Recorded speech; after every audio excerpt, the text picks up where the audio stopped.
Tim Satuan Reserse Kriminal Polresta Banda Aceh meringkus pelaku pembobolan brankas yang berisi uang dan juga emas bernilai ratusan juta rupiah di Gampong Lam Lumpu, Kecamatan Pekanbadak, Aceh Besar.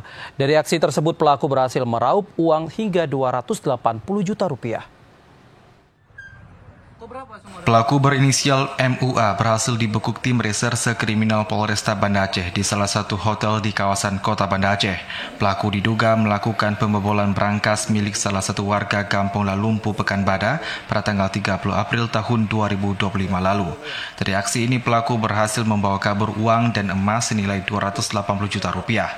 Pelaku diketahui merupakan orang yang sebelumnya pernah bekerja di rumah korban.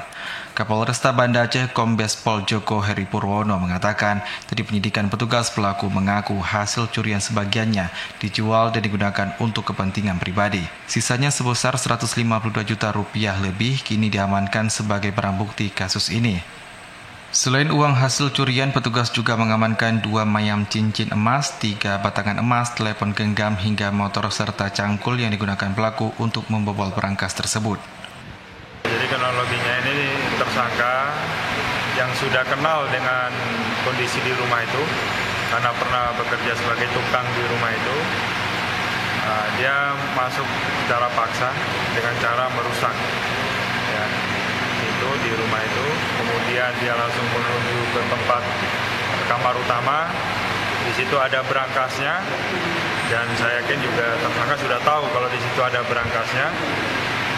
Kemudian berangkas itu dibobol pakai alat cangkul ya, sehingga dapat terbuka dan setelah terbuka diambil perhiasan.